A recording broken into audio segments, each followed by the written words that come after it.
Hello' guys, আজিৰ ভিডিঅ'টো বৰ ইম্পৰ্টেণ্ট নিউ মমছবিলাকৰ কাৰণে, কাৰণ আজি মই এটা নিউ মমছৰ টিপছ দি আছোঁ। যদি আপোনালোকৰ বেবী 6 মান্থ প্লাছ হৈছে দেন প্লিজ ষ্টাৰ্ট কৰি দিয়ক, চলি দিয়া। আৰু ইফালে দেখা পাইছে ৰায়ানে তাৰ ভাইৰ লগত কি ধুনীয়াকৈ খেলি আছে।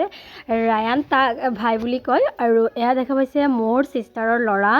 আমি আহিলোঁ ঘৰত, মাহঁতৰ ঘৰত, আৰু ছিষ্টাৰো আহিল। চ' আজি আমাৰ তানবীৰ বাবাক কিবা এটা বেলেগ নতুন চলিড দিয়া ষ্টাৰ্ট কৰিছে, যিহেতু সেইকাৰণে সদায় বেলেগ বেলেগ কিবা কিবি ট্ৰাই কৰি থাকে।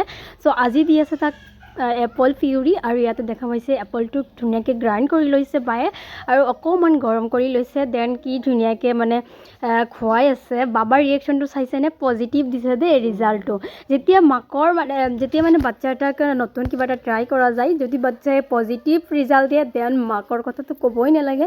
মাকৰ ফেচটোত কিবা এটা বেলেগ হেপিনেছৰ ফিলিংছ দেখা যায়।